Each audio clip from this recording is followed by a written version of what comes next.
Hey everybody, hope you all are doing all right. So now they're talking about windmills, and I've kind of steered away from windmills just because I haven't felt like my heart. I mean, I like the idea, but there is a good possibility. I mean, I don't know how many birds they kill, but I didn't even think about that. But yeah, that's an issue. That the fact that that's why I'd like to. If you're going to use windmills, you'd have to do something to ensure that no animals are being killed. And then Joe made a comment talking about how it's pretty much just putting garbage on the ground, and I'm like, well. Okay, you could look at it that way, but garbage does not help produce energy. So, like these windmills, you can say all the talk all the shit that you want about them, and y'all might be right in it. I haven't looked too much into it, but the fact is that these, as Joe called them, pieces of garbage, they have generated cleaner electricity than a lot of other methods that are being used today.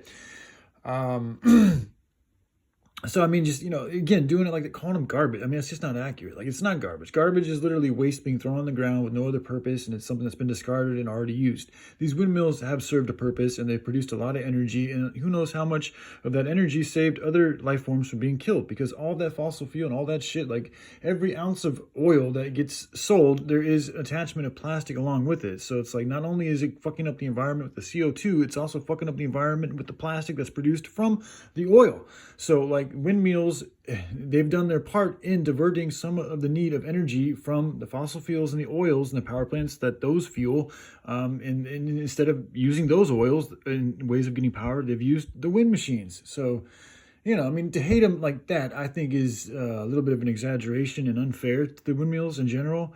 However, they bring up some good points, and then they talked another point that I've never even heard of, which kind of sounds a little strange. And as I looked into it, sure enough, there isn't.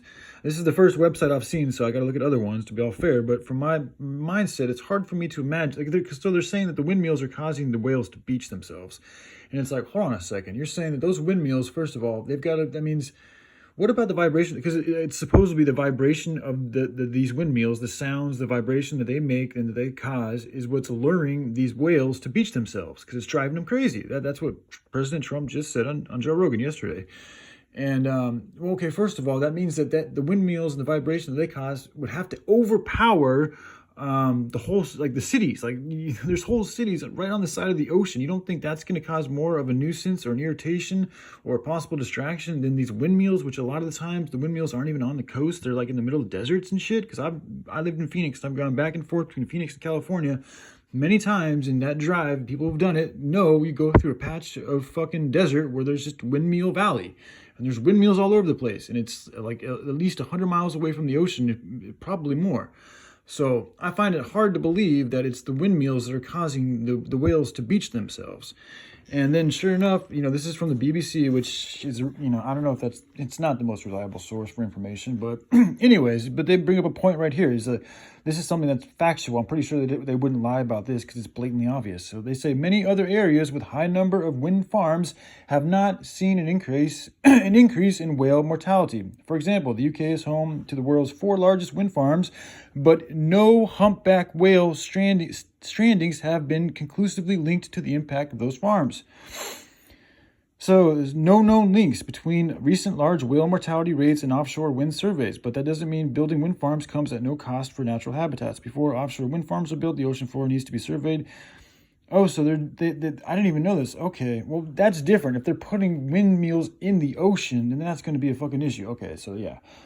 In that respect, I could see, I didn't know that. I see they need to clarify that. There's different types of windmills. There's windmills that are in the desert, and there are windmills, I guess, that are apparently in the ocean. And yes, if you put a windmill in the ocean and it's connected to the ocean, the vibration of that windmill, I could totally see how the whale would be irritated and drawn nuts by that. Just like the engines drive a lot of animals crazy that we use for the oceans and all those types of shit. So...